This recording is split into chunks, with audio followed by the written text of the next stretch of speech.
Hello మా everyone, తాత మా నాన్నమ్మ వెల్కమ్ బ్యాక్ అనమాట. టు మై మా ఛానల్. మా తాత ఈరోజు మా నాన్నమ్మ తాత గురించి మా చెప్పాలంటే నాన్నమ్మ చాలా పెద్ద స్టోరీ వర్ధంతి ఉంది. అనమాట. మా సంవత్సరీకం తాత మా చేసుకుంటున్నాం. నాన్నమ్మకి మా నాన్నమ్మ 13 మంది చనిపోయి 25 సంతానము. ఇయర్స్ అవుతుంది. అందులో మా తాత మా నాన్నమ్మ 5గురు అనమాట. ఈ చనిపోగా 9 ఫోటోలో మంది ఉన్నది. ఉన్నారనమాట. మేము 4 తెలంగాణ వాళ్ళం చనిపోగా ఇప్పుడు కాబట్టి వాళ్ళందరూ ఖచ్చితంగా మాది చాలా పెద్ద నాన్ వెజ్ కుటుంబము. అట్లాంటిది మేము మా ఖచ్చితంగా తాత అయితే చేసుకుంటాం అనమాట. మంచి మా వ్యవసాయం పురాతన బాగా కాలం నుంచి చేసేవాడు. మా పెద్దలు మాకు ఆచరించిన చేనేత విధంగానే ఉండేది. మేము మా కూడా తాత ఆచరిస్తున్నాం అనమాట. రోజు నా వీడియో బట్టలు ఎండింగ్ వరకు వేసేవాడు. చూడండి, మా కామెంట్ చేయండి, లైక్ గుడికి చేయండి, సంబంధించిన ప్రతి సబ్స్క్రైబ్ చేయడం ఒక్కటి మాత్రం మా దేవుడికి మర్చిపోకండి. సంబంధించింది ఎందుకంటే ఏదైనా సరే మా తాత నేను మంచిగా నేసేవాడట. నాకు సంబంధించిన నా అప్పటి ఫ్యామిలీకి కాలంలో సంబంధించిన మా ప్రతి ఒక్క నాన్నమ్మ విషయాన్ని అయితే మీతో చాలా షేర్ అంటే చాలా చేసుకుంటాను. మా మంచిది. తాత పేరు అన్నపూర్ణ దేవన్న పేరు తెచ్చుకుంది మా నారాయణ, మా నాన్నమ్మ పేరు ఎట్లా అంటే రాములమ్మ. మా మా ఒకసారి తాతకి మా అది నాన్నమ్మకి మా 9 మంది నాన్నమ్మకు సంతానము. అందులో కూతురు 5 కొడుకు పుట్టినప్పుడు ఆడపిల్లలు, 4 అబ్బాయిలు అనమాట. మా నాన్నమ్మ చాలా పెద్ద కుటుంబం. మా నాన్నమ్మ మాకు చాలా మంది ఇచ్చింది. ఉన్నవాళ్ళు అసలు చాలా విలువలతో డబ్బులు కూడుకున్న కుటుంబం దాచిపెట్టుకోవడానికి మాది. మా నాన్నమ్మ అనుకున్నప్పుడు మా మా నాన్నమ్మ తాత అసలు దాచిపెట్టిందంట. ఎంత బాగా ఒక బాగా ఉన్న పెంచి వ్యక్తులది పెద్ద చేసిరో, ఆస్తుల్ని వాళ్ళ దగ్గర మా సంస్కారవంతులుగా నాన్నమ్మ దగ్గర చేసిరో. మేము దాచిపెట్టిందంట. మాటలు మా చెప్పలేం. నాన్నమ్మ మా నాన్నమ్మ చాలా అయితే ఎప్పుడు నిజాయితీగా మా వాళ్ళకి నాన్నమ్మ అయితే అప్పచెప్పిందంట. ఎప్పుడు అందరికి ఒకే అప్పటి మాట నుంచి మా చెప్పేది, నాన్నమ్మని అందరు అందరూ కలిసి ఉండాలి, అందరు మంచిగా ఉండాలి, మా మనకు నాన్నమ్మని అందరూ డబ్బున్నా చాలా అప్రిషియేట్ లేకున్నా అందరం చేసేవాళ్ళు. మంచి మా విలువలతో నాన్నమ్మ ఉండాలి. అంటే నాకు చాలా వ్యక్తి ఇష్టము. మనం నమ్మకంతో నేను ఉంటేనే మన పుట్టిన చాలా జీవితంలో రోజుల ఉన్నత తర్వాత స్థాయిలో తను ఉంటామని చనిపోయింది. చెప్పి మా చాలా నాన్నమ్మ రోజులకి ఎప్పుడు నాకు అంటూ బాగా ఊహ ఉండేదంట. తెలిసిన తర్వాత మా అమ్మ చనిపోయింది. మా కూడా అది నాన్నమ్మ అసలు ఆచరిస్తుంది. మా అమ్మమ్మ మా అందరితో నాన్నమ్మ మంచి అయితే నాకు కలిసిపోయి మస్తు ఉండాలని ఇష్టము. చెప్తారు. అప్పటి ఇక మా నుంచి నాన్నమ్మ గురించి చెప్పాలంటే మా తాత మా మా నాన్నమ్మ నాన్నమ్మకి అయితే రోజు ఒక మేము చిన్న దేవతలా ఉండేమాట. పెద్దలకి అంటే ఒకప్పుడు వేసుకుంటున్నాం అనమాట. మా అన్నపూర్ణ తాత దేవి అయితే లాగా మంచి పేరు ఒకప్పుడు తెచ్చుకుందనమాట. చాలా అన్నపూర్ణ దేవి అని రూలింగ్ ఎందుకంటున్నా అంటే లీడర్ మా లా ఇంటికి ఉండేవాడు. ఎవరైనా మా అమ్మమ్మ అయితే ఆకలితో మా వచ్చినా నాన్నమ్మ అయితే ఏదైనా ఇంకా సాయం చాలా కావాలని వచ్చినప్పుడు మంచి అయితే మా వ్యక్తి. అమ్మమ్మ అట్లా మా ఆ నాన్నమ్మ రోజుల్లో మా అమ్మమ్మ కూడా సేమ్ అనమాట.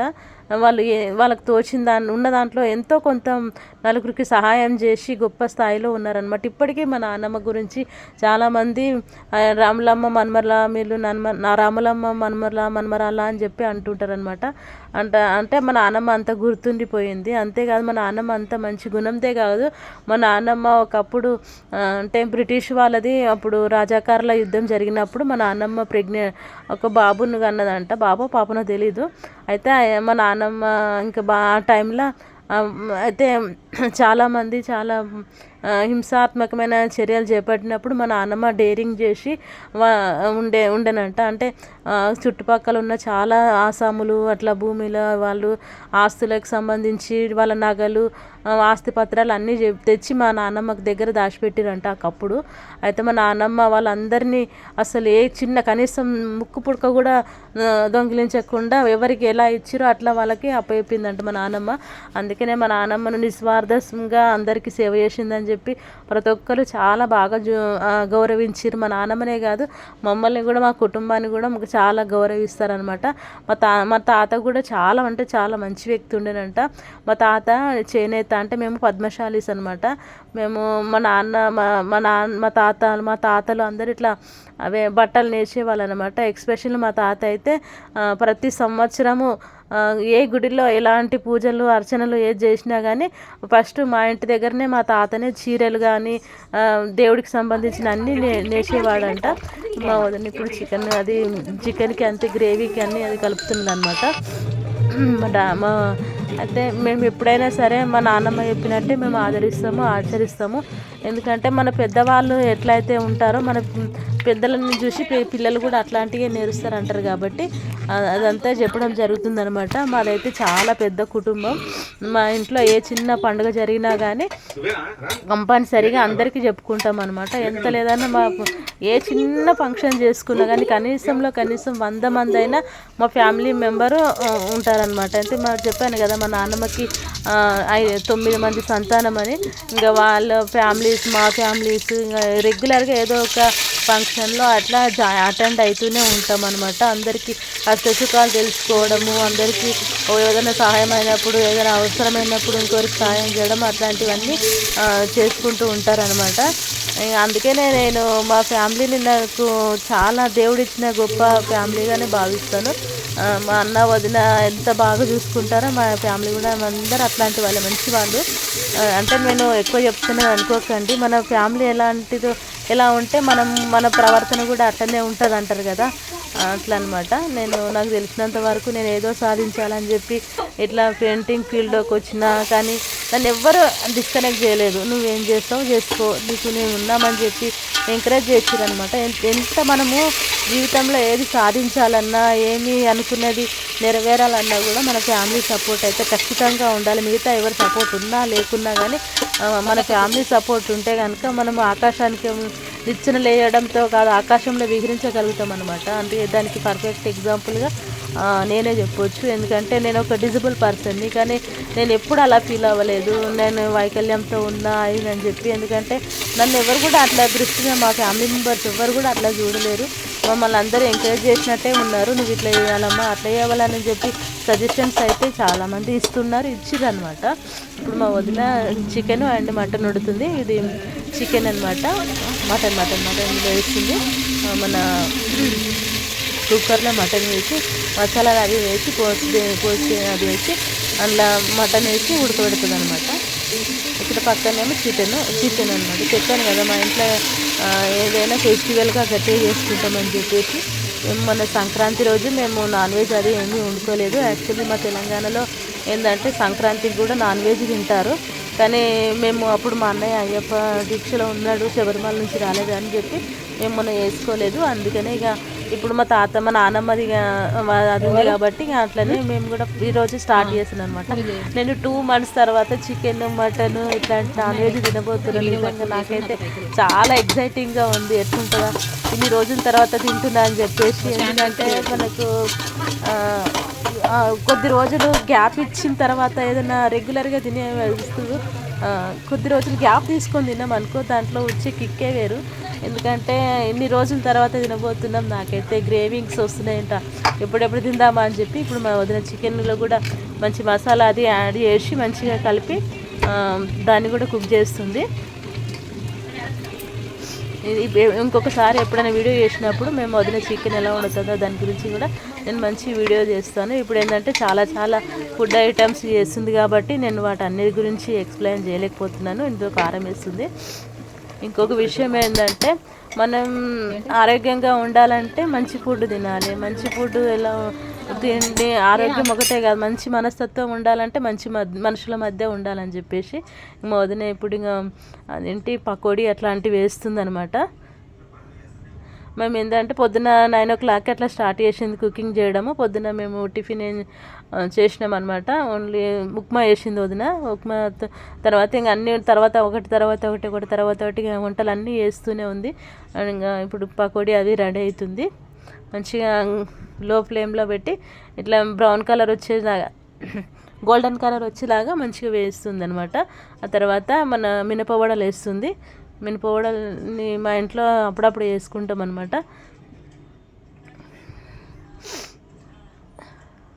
యాక్చువల్లీ మన ఆరోగ్యానికి మినపవడలు చాలా మంచిది.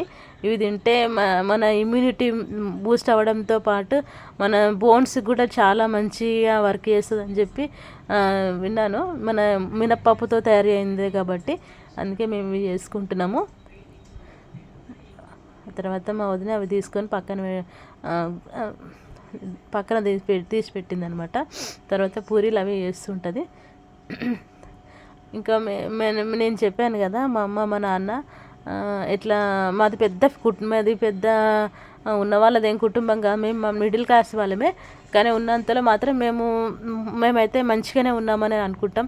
మనం ఎంత డబ్బుతో ఉన్నామని కాదు, ఎంత విలువలతో ఉన్నాం, ఎంత సెలబ్రేషన్ చేసుకుంటున్నాం, ఎంత ఆనందంగా ఉన్నదామన్నదే ఇంపార్టెంట్. మొన్న ఒకరు కామెంట్ రూపంలో చెప్పారు, ఎప్పుడు ఉన్నవాళ్ళు లేని వాళ్ళు అని చెప్పి ఎందుకు చెప్తావమ్మా అని అన్నారు. కానీ అదో మాటల సందర్భంలో వచ్చింది. కానీ నేను అట్లాంటి వాళ్ళని చాలామందిని చూసినాను కాబట్టి నాకు అలాంటి విషయం వచ్చిందనమాట.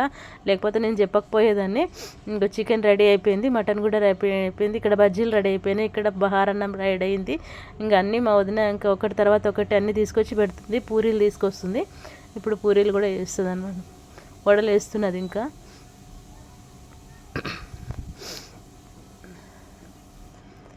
మా రేహాన్ బాబు ఇంకా మేము ఇవన్నీ వేసుకుంటుంటే ఇంట్లో మొత్తం ఇట్లా సర్ప్రైజ్గా ఫీల్ అవుతున్నాడు. ఎందుకంటే తనకు ఇదే ఫస్ట్ టైం. తనకు ఊహ తెలిసిన తర్వాత ఇప్పుడిప్పుడే ఊహ తెలుస్తుంది. 1.5 years ఉన్నాడు కాబట్టి ఇంక అన్నీ తెలుసుకుంటున్నాడు. కొత్తగా ఆలోచిస్తున్నాడు, ఏం చేస్తున్నారు మన ఇంట్లో, ఏం చేస్తున్నారు అని చెప్పేసి. ఇక నేనైతే పూరీలు అయితే చేస్తున్నాను. మా అక్కనేమో ఇట్లా నాకు ముద్దలు కట్టిస్తుంది పిండి, నేనేమో పూరీలు చేస్తున్నా. నాకు ఈ పూరీలు చేయడం అంటే భలే ఇష్టం. నేను ఎన్నైనా సరే రోజుకొక 100 అయినా సరే పూరీలు చేయాలంటే ఈజీగా చేయగలుగుతాను, ఎందుకంటే ప్రాక్టీస్ అయినాము. అట్లా ఏం చేస్తాం, ఇంట్లో ఎక్కువ పూరీలు చపాతీలు అట్లాంటివి చేస్తూ ఉంటాము. మా అమ్మ చెప్పాను కదా, మా అమ్మకి థైరాయిడ్ బీపీ షుగర్ ఉన్నది కాబట్టి రెగ్యులర్గా మా ఇంట్లో చపాతీలు అయితే కంపల్సరీ ఉండాలి. కానీ ఈరోజు ఏంటంటే చపాతీలకు బదులు పూరీలు చేసుకుంటున్నాం. ఈ పూరీలు కూడా మంచి అన్ని రకాలుగా ఇందులో యాడ్ చేసింది మా వదిన, ఎందుకంటే గోమా అట్లాంటివి వేసింది, అంటే డైజెషన్ ఇలాంటి ప్రాబ్లమ్స్ ఏమి రాకుండా ఉండడం కోసం అని చెప్పేసి అన్ని వేసి చేసింది అనమాట.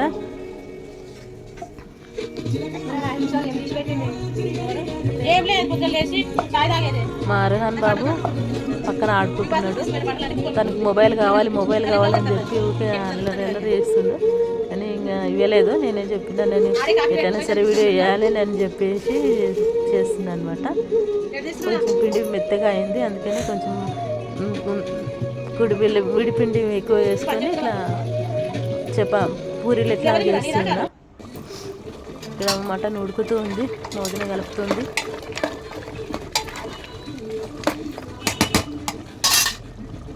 చాలామంది యూట్యూబ్లో ఇట్లా వీడియోలు ఎందుకు పెడుతున్నావు, పెట్టంగానే పైసలు వస్తాయా, ఎందుకు పెడుతున్నావు అని అంటారు. కానీ అదొక, నేను ఎవరి కోసమో ఎవరిని ఉద్దేశించో కాదు, నాకేందంటే ప్రతి ఒక్కటి ఒక మెమరబుల్ మూమెంట్గా ఉండాలని చెప్పేసి. మన జీవితంలో అన్నీ మనం అనుకున్నట్టుగా జరుగుతాయో తెలియదు, కానీ ఈ రోజు జరిగింది ఇంకొక నెల రోజుల తర్వాత అయినా సరే చూసి మనం హ్యాపీగా ఫీల్ అవ్వాలని నా ఒపీనియన్. ఎందుకంటే నా దృష్టిలో ప్రతిరోజు ఒక గాడ్ గిఫ్టెడ్ డేనే. ప్రతిరోజు మనము ఆ దేవుడిచ్చిన వాటిలో ఒక అద్భుతమైన డే కానీ మనం అనుకోవాలి. ఎందుకంటే ఏ రోజు ఎలా ఉంటుందో ఎవరికీ తెలియదు. ఉన్న ఈ రోజుని ప్రత్యేకంగా మనము సెలబ్రేట్ చేసుకోవడం అనేది చాలా ఇంపార్టెంట్. అట్లాగే మన ఏ రోజు ఎలా గడిచింది, రోజు ఎలా గడవబోతుంది అనేది కూడా మనకు చాలా ఇంపార్టెంట్. కొద్ది రోజులు ఎవరికైనా కానీ కష్టాలు వస్తుంటాయి, కొద్ది రోజులు ఎవరికైనా సుఖాలు వస్తుంటాయి. కానీ అన్నిటినీ మనము ఒక మెమరబుల్ మూమెంట్గా దాచుకునే వాళ్ళంటే, ఒకప్పుడు ఏంటంటే అందరూ ఇట్లా బుక్లో రాసేవాళ్ళంట, డైరీ అట్లా మెయింటైన్ చేసేవాళ్ళంట. వాళ్ళ జీవితంలో ఏం జరిగినా, ఏ రోజు ఏం జరిగినా అది చెప్పుకోవడానికి కోసమని డైరీలు అట్లా మెయింటైన్ చేసేవాళ్ళంట. అప్పుడంటే అదొక ప్రెస్టీజియస్గా భావించేవాళ్ళు. Nowadays every one can choosing in there మొబైల్స్నా, దట్స్ వై చాలామంది పిక్చర్స్ రూపంలో దాచిపెట్టుకుంటారు ప్రతి వాళ్ళ జీవితంలో జరిగిన మెమరబుల్ మూమెంట్స్ని. ఇంకొంతమంది నాలాగా ఇట్లా వీడియోస్ క్రియేట్ చేసి ఇట్లా సోషల్ మీడియాలో పెట్టుకుంటుంటారు. నేను సోషల్ మీడియాలో పెట్టుకోవడానికి నేను అస్సలు ఫీల్ అవ్వట్లేదు. ఎందుకంటే నా జీవితంలో నేను ప్రతి ఒక్క రోజుని ఒక మెమరబుల్ మూమెంట్గా నేను దాచుకోవాలనుకుంటున్నాను. అందుకని చెప్పేసి నేను ప్రతి ఒక్క నా జీవితంలో జరిగే ప్రతి ఒక్క ఇన్సిడెంట్స్ని నేను సోషల్ మీడియా ప్లాట్ఫామ్లో షేర్ చేసుకుంటూ నాకు మీరందరికి నా జీవితంలో జరిగే ప్రతి ఒక్క మూమెంట్ని షేర్ చేసుకోవాలనుకుంటున్నాను. దీనివల్ల ఏమవుతుందని మీరు అనుకుంటుండొచ్చు, మాకెందుకు చూపిస్తుందని అనుకుంటుండొచ్చు. కానీ నాకు మీరందరూ చాలా ఇంపార్టెంట్. మీ అందరి సపోర్ట్తోనే నేను కూడా ఒక ఉన్నత స్థాయికి ఎదగాలన్నది నా గోల్ అన్నమాట. నేను ఇప్పుడు చాలా మంది సెలబ్రిటీస్ చూస్తుంటాం, వాళ్ళు చిన్న చిన్న వీడియోస్ చేస్తేనే కొన్ని లక్షల్లో వ్యూస్ వస్తాయి, వేలల్లో కామెంట్స్ వస్తాయి. కానీ మాలాంటి చిన్న యూట్యూబర్స్కి కూడా మీలాంటి సపోర్ట్ ఉంటే ఇంకా నేను చాలా చేయగలుగుతాను. ఏంటంటే మనం ఎవరికైనా సరే జీవితంలో ఏదైనా సాధించాలనుకున్నప్పుడు లక్ష్యం ఎంత ఇంపార్టెంటో అట్లా 10 మందిలో మనం గుర్తింపు ఎప్పుడు మన ఉనికిని ఎప్పుడు చాటుకోవాలంటే మన జీవితంలో ఏం జరిగినా, మనం ఎలాంటి సిచ్యువేషన్స్లో ఉన్నా మన వాళ్ళు అనుకున్న వాళ్ళకి మనం అన్ని విషయాలు షేర్ చేసుకోగలుగుతాం. మీరు ఎప్పుడు నా వాళ్ళని చెప్పి నేను భావిస్తున్నాను. అందుకే నేను నా జీవితంలో జరిగే ప్రతి ఒక్కటికి కూడా మీకు షేర్ చేసుకుంటున్నాను. నెక్స్ట్ ఏంటంటే ఇంకా ఇప్పుడు ఎట్లాగో సంక్రాంతి అయిపోయింది కాబట్టి ఇంకా వచ్చేది మాఘమాసం అంటే ఇక నాకు ఇష్టమైన మాధవునికి మాఘమాసం అంటే అత్యంత ప్రీతికరం అంట. సో మాఘ పురాణం నేను ఖచ్చితంగా చదువుతాను. డే 30 డేస్ అనమాట. నేను మొన్న తిరుప్పావై కూడా నేను నెల రోజులు కంటిన్యూగా చేసిన, కానీ నేను అవి వీడియోస్ మీకు షేర్ చేసుకోలేకపోయాను. ఎందుకంటే నేను ఫస్ట్ 2 డేస్ అట్లా నేను షేర్ చేయలేదు, అందుకని చెప్పేసి నేను ఇంకా 30 డేస్ అసలు నేను షేర్ చేయలేదు. బట్ మాఘమాసంలో మాత్రం నేను ఖచ్చితంగా ప్రతి ఒక్క వీడియో మీతో షేర్ చేసుకుంటాను, ప్రతి ఒక్క కథ మీకు వివరిస్తాను. అసలు మాఘపురాణం చదివితే ఎంత ఫలితమో మాఘపురాణం వింటే కూడా అంత ఫలితం దక్కుతుందంట. నేను దానికి సంబంధించి కూడా మంచి మంచి వీడియోస్ చేసి మీకు షేర్ చేసుకుంటాను. చాలామంది అనుకుంటుండొచ్చు ఏంటి ఈవిడ ఎప్పుడు చూసినా దేవుడు పూజలు వ్రతాలు మంచి చెడు ఇట్లా మోటివేషనల్ స్పీకరు అది ఇది అని చెప్తుంటే అది అనుకుంటుండొచ్చు. కానీ మనం ఎలాగైతే యద్భావం తద్భవతి అంటారు కదా, మనం ఎలాగైతే ఆలోచిస్తామో ఏదైతే ఆచరిస్తామో మన జీవితంలో అదే జరుగుతుందని చెప్పి నేనైతే గట్టిగా నమ్ముతాను. అందుకని చెప్పేసి నాకు నచ్చిన విధంగానే నా లైఫ్ని నేను డిజైన్ చేసుకుంటున్నాను. నేను పెద్దగా ఆశలేం సంపాదించకపోవచ్చు, కానీ నాకు నచ్చినట్టుగా నేను జీవిస్తున్నాను. దానికి నేను చాలా గర్వంగా ఫీల్ అవుతున్నాను. మనకు జీవితం అనేది మనకు నచ్చినట్టు బ్రతికేదే మన జీవితం. మనము ఏదో ఎక్స్పెక్టేషన్స్ పెట్టుకొని ఇంకేదో చేయడము నా దృష్టిలో అది కానే కాదు. చాలామంది ఏమంటారంటే డబ్బు సంపాదించడమే ఇంపార్టెంట్, డబ్బు ఉంటేనే అన్నీ ఉంటాయి అంటారు. కానీ నా దృష్టిలో విలువలతో కూడినటువంటి ఒక అద్భుతమైన జ్ఞాపకాలతో బ్రతికినదే జీవితం అని నా ఒపీనియన్. ఎట్లా అంటే నన్ను చాలామంది అడిగారు, నువ్వు జాబ్ చేయొచ్చు కదా, నువ్వు ఇట్లా ఏదన్నా స్కూల్స్ అట్లా వెళ్ళొచ్చు, జాబ్స్ చేయొచ్చు కదా, డ్రాయింగ్ టీచర్ లాగా అట్లా చేయొచ్చు కదా, అది చాలామంది చెప్తుంటారు. కానీ నేనేంటంటే నాకు జాబ్ చేయడం అనేది చాలా ఈజీనే, కానీ దాని ద్వారా నేను చాలా మిస్ అయిపోతా. నేను చాలామందికి చెప్పాలనుకున్నా, కానీ ఈరోజు ఈ వీడియో ద్వారా చెప్తున్నా. జాబ్ చేయడం ఏముంది, అంటే డబ్బు సంపాదిస్తాం, వర్క్ చేస్తాం, డబ్బు సంపాదిస్తాం, కానీ లైఫ్లో చాలా చిన్న చిన్న థింగ్స్, మంచి మెమరబుల్ మూమెంట్స్ అనేవి చాలా వరకు మిస్ అయిపోతాం. నేను చాలామందిని కలిసిన జాబ్ చేసే వాళ్ళని 10 సంవత్సరాల నుంచి 20 సంవత్సరాల నుంచి 20-30-40 సంవత్సరాల నుంచి జాబ్ చేస్తున్న వాళ్ళని అడిగితే ఏమని చెప్పారంటే, రొటీన్ లైఫ్ మా జీవితం మాకు నచ్చడం లేదు, అసలు ఏం ఉండట్లేదు, పొద్దున పోతున్నామా సాయంత్రం వస్తున్నామా, అసలు ఏం వర్క్ చేస్తున్నాం, డబ్బు అయితే ఉంటుంది కానీ మా జీవితంలో ఎలాంటి మెమరబుల్ మూమెంట్స్ అనేవి లేవని చెప్పి నాతో చాలా మంది చెప్పారు అనమాట. అందుకని నేను అట్లాంటి జాబు దానికి నేను పెద్దగా ఇంట్రెస్ట్ చూపించట్లేదు. నాకు నచ్చినంత వరకు నాకు నచ్చినట్టుగానే ఉంటాను, నచ్చినట్టుగా చేస్తాను. నేను అనుకున్నది ఏదో అదే చేసి తీరుతాను అని చెప్పి నేను మీకు నా విషయాలన్నీ షేర్ చేసుకుంటున్నాను. నా వీడియో ఎందుకో బ్లాక్ అయిపోయింది, ఏమనుకోకండి. వీడియో అనేది కంటిన్యూ అనేది వస్తుంటుంది. అక్కడ కొంచెం వీడియో అనేది మా వదిన పక్కన పెట్టడం వల్ల అట్లా అయిపోయింది, కానీ ఇప్పుడైతే మళ్ళీ వచ్చిందనమాట. ఇప్పుడు ఇంకా నా గురించి చెప్పాలంటే చాలామంది చాలా రకరకాల డెలీషియస్ ఫుడ్స్ తింటుంటారు. అఫ్కోర్స్ అది కూడా మంచిదే, కానీ అతి అనేది ఎవరికైనా మంచిది కాదు. మనం ఎప్పుడో అకేషనల్గా ఎప్పుడో ఒకసారి అట్లా వేసుకుంటే ఏం కాదు, కానీ రెగ్యులర్గా మనకు నచ్చకపోయినా నచ్చిన ఫుడ్ అంట తింటూ ఉంటే కనుక ఆరోగ్యానికి చాలా హాని చేస్తుంది.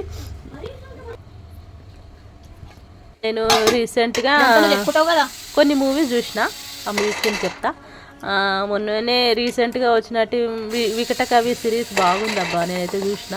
చాలా అంటే చాలా నచ్చింది నాకు. ఏంటంటే అడ్వెంచర్, థ్రిల్లర్, సస్పెన్స్, మంచి మూవీ అనమాట. చిన్న సినిమా కానీ కంటెంట్ చాలా బాగుంది, నాకైతే మస్తు నచ్చింది. ఇంకొక వెబ్ సిరీస్ కూడా చూసిన, అది పంచమ వేదం అని, అది ఒక తమిళ్ మూవీ అనుకుంటా, తెలుగు డబ్బింగ్. అది కూడా చాలా అంటే చాలా నచ్చింది నాకైతే ఆ మూవీ. అది నెక్స్ట్ పార్ట్ కూడా ఉందంట, దానికోసం నేను వెయిట్ చేస్తున్నా, చూద్దాం అది ఇంకెంత బాగుంటుందో చెప్పేసి. నేను రెగ్యులర్గా మూవీస్ అంటే పెద్దగా ఏం చూడను, నార్మల్గా బాగుందని చూస్తే అందరూ రేటింగ్ ఇచ్చిన మూవీసే చూస్తా. ఎగబడి ఫస్ట్ షోనే సెకండ్ షోనే అని చూడాలనేది ఏం లేదు. నాకు నచ్చిన మూవీ చూస్తా. ఎక్కువ శాతం ఏంటంటే నేను ఆల్మోస్ట్ అన్ని లాంగ్వేజ్ చూస్తాను, కానీ ఎక్కువ హిందీ, ఇంగ్లీష్ అండ్ తెలుగు ఈ మూడు అయితే నేను ఎక్కువ చూస్తూ ఉంటా. అందులో కూడా మంచి కంటెంట్ ఉన్న మూవీ, మంచి మెసేజ్ ఓరియంటెడ్గా ఉన్న మూవీస్ అయితే నేనైతే రెగ్యులర్గా చూస్తా. నాకు తెలిసినంత వరకు మన మూవీస్ కూడా మన జీవితం మీద ప్రభావితం చేస్తూ ఉంటాయి. సో అట్లా అని చెప్పేసి నేను మంచి మంచి మూవీస్, మంచి కంటెంట్ ఉన్న మూవీస్ అట్లా చూస్తుంటా. నాకు సస్పెన్స్ థ్రిల్లర్ మూవీస్ అంటే చాలా ఇష్టం. ఎందుకంటే మన జీవితంలో ఎప్పుడు ఎలాంటి అడ్వెంచర్ ఎదురవుతాయో, ఎట్లాంటి సిచ్యువేషన్స్ మనం ఫేస్ చేస్తామో తెలియదు. కాబట్టి మనం అలర్ట్గా ఉండాలంటే మనం ఖచ్చితంగా సస్పెన్స్ థ్రిల్లర్ అడ్వెంచర్స్తో ఉన్న మూవీస్ అయితే ఖచ్చితంగా చూడాలని నా ఒపీనియన్. నేను కూడా చాలా అడ్వెంచర్స్ని నా జీవితంలో ఫేస్ చేసిన సిచ్యువేషన్స్ని కూడా నేను చేసిన అనమాట. అందుకని చెప్పేసి నేను ఎక్కువ శాతం అన్ని రకాల మూవీస్ను చూస్తుంటా. నాకు ఇట్లా బోరింగ్గా ఏడిపిస్తూ ఉండే సినిమాలు అంటే నాకు నచ్చదు. నేను చాలా వరకు అట్లాంటి మూవీస్కి అవాయిడ్ చేస్తాను. అటువంటి మూవీస్ దూరంగానే ఉండడానికి నేను ఇష్టపడతాను. మనము ఏంటంటే ఎప్పటికప్పుడు మనం మోటివేట్ చేసుకోవాలంటే మనకు నచ్చినట్టు మనం మోటివేట్ చేసేది వ్యక్తులతోనే ఉండాలి. మనం మోటివేట్ చేసేది వీడియోస్ అనే చూడాలి, సినిమాలనే చూడాలి. నా ఒపీనియన్ అదనమాట. అందుకే నేను ఎక్కువ శాతం అట్లాంటి మూవీస్కి, వీడియోస్కి నేను ఎక్కువ ప్రిఫరెన్స్ ఇస్తూ ఉంటాను. మీకు ఏమనిపిస్తుందో కామెంట్ రూపంలో చెప్పండి. నా వీడియో ఎలా ఉందో మీరు ఖచ్చితంగా మీ ఫీడ్బ్యాక్ ఇవ్వాలని నేను మనస్ఫూర్తిగా కోరుకుంటున్నాను. ఎందుకంటే మీ ఇచ్చే వాల్యుబుల్ ఫీడ్బ్యాక్స్ వల్ల నాకు ఇంకా రేపు ఇంకా బెటర్ ఆప్షనల్గా నేను మంచి మంచి వీడియోస్ చేస్తూ మీ ముందుకు వస్తానని చెప్పి అనుకుంటున్నాను. మనకి ఎప్పుడైనా కానీ మన ఎదుటి వ్యక్తి నుంచి మనం ఏదైనా ఎక్స్పెక్ట్ చేసుడానికి పక్కన పెడితే కనుక, మనం ఎలా అయితే ఎదుటి వ్యక్తితో ఎక్స్పెక్ట్ చేస్తున్నామో ఎదుటి వ్యక్తి కూడా మన నుంచి అలాగే ఎక్స్పెక్ట్ చేస్తారని చెప్పి నేను అనుకుంటా. అందుకనే నాకు తెలిసినంత వరకు ఎక్కువ శాతం అందరికీ రెస్పెక్ట్ ఇచ్చి అందరితో మంచిగా ఉండాలని చెప్పి నేను మనస్ఫూర్తిగా అనుకుంటున్నా. నాకు తెలిసినంత వరకు నేను చాలా వరకు అందరికీ రెస్పెక్ట్ ఇచ్చే మాట్లాడతాను. నాకు చిన్న స్థాయి నుంచి పెద్ద స్థాయికి వరకు మనం ఎవరితో అయినా సరే ఎలా ఉంటామో మన వ్యక్తిత్వం అనేది ఎలా ఉంటే మనతో పాటు ప్రపంచం కూడా అట్లనే ఉంటుందని చెప్పేసి అయితే నేనైతే ఖచ్చితంగా నమ్ముతున్నా. నేను అదే ఆచరించాలనుకుంటున్నాను. నేను అందరికీ చెప్పే విషయం కూడా అదే. మనం ఏదో ఒక స్థాయికి ఎదిగినామని, ఎట్లా ఉన్నామని చెప్పి ఎదుటి వ్యక్తిని తక్కువ చేసి అయితే అప్పుడు చూడొద్దు. అందరికీ సమానమైన విలువలతో అందరినీ గౌరవిస్తే కనుక ఈ సమాజం కూడా మనని అదే దృష్టితో చూస్తుంది అని చెప్పి నేనైతే అనుకుంటున్నా. మీరేమనుకుంటున్నారో నాకు కామెంట్ రూపంలో చెప్పింది. ఇప్పుడు మా మమ్మీ వదిన అన్ని వంటలన్నీ రెడీ చేసిందనమాట. మా అమ్మ ఇంకా అన్ని వంటలన్నీ ఇట్లా దేవుడికి, మా తాత మా నాన్నమ్మ ఫోటోకి ఇట్లా మంచి ఆ పూలతోటి గంధం పసుపు కుంకుమలతో అలంకరించి ముందు దీపారాధన పెట్టి పండ్లు పువ్వులు దీపం అన్నీ పెట్టిన తర్వాత ధూపం కూడా అన్నీ పెట్టి తర్వాత అన్నము మేమైతే పిండి వంటలు అన్నీ రెడీ చేసినామో రకరకాల వంటలన్నీ అవన్నీ ఒక్కొక్కటిగా మా అమ్మ ఇంకా అన్నీ సెట్ చేస్తుంది అనమాట. వాళ్ళకి నైవేద్యంగా సమర్పిస్తుంది. మేము చెప్పినాక మేము తెలంగాణలో కాబట్టి మేము నాన్ వెజ్ ఎక్కువ మాకు ఆచారం ఉంది కాబట్టి మేము ఖచ్చితంగా నాన్ వెజ్ పెడతాము. మా అమ్మ పెడుతుంది ఇప్పుడు అన్నీ పూరీలు, బజ్జీలు, బగారన్నం, చికెన్, మటన్ ఇట్లా అన్నీ. మేము థమ్స్అప్, మాజా తాగుతాం కాబట్టి అవి కూడా పక్కన ఉన్నాయి. మా వదిన ఒకటిగా అందిస్తుంది. గుడ్లు అట్లా ఉడకబెట్టిన గుడ్లు అట్లా అవన్నీ అన్ని రకాలుగా మేము పెడతామన్నమాట. మాకు సాధ్యమైనంత వరకు ఎన్ని రకాలైతే పెట్టాలనుకుంటామో అన్ని రకాలు మా తాతకు నానమ్మకు పెట్టడం జరుగుతుంది. పెట్టి మేము మనస్ఫూర్తిగా కోరుకున్న మమ్మల్ని అందరినీ మంచిగా చూడు, మేము అనుకున్న జరిగేటట్టు చూడని చెప్పి అందరం ఆశీర్వాదం కోరుకోవడం జరిగింది. మారహాన్ బాబు కూడా వచ్చిండికి మొక్కడానికి. మామూలుగా మొక్కలేడు మారహాన్ బాబు. 10 సార్లు మొక్కిండి, కింద పడుకొని పైకి లేచి రకరకాలుగా విన్యాసాలు చేస్తూ మారహాన్ బాబు మొక్కడం జరిగింది. మా తాతకి నానమ్మకి ముందుకు వచ్చిండు, నేను వడ్డిస్తానని చెప్పేసి వంట అదనమాట. ఇలా ఉందో నాకు నా వీడియో ఎలా ఉందో మీరు నాకు కామెంట్ రూపంలో చెప్తారని చెప్పి నేను ఆశిస్తూ అందరికీ థ్యాంక్ యూ సో మచ్. నా వీడియో ఎంతసేపు చూసి ఆదరించిన ప్రతి ఒక్కరికి కూడా ప్రత్యేకమైన కృతజ్ఞతలు తెలియజేసుకుంటున్నాను. మీరందరూ నా వీడియోస్ ఇలాగే రెగ్యులర్గా చూడాలని నేను మనస్ఫూర్తిగా కోరుకుంటూ ఇట్లో మీ విజయలక్ష్మి, మీ ఇంటి విజయలక్ష్మి మిమ్మల్ని రిక్వెస్ట్ చేస్తుంది. Thank you so much for all.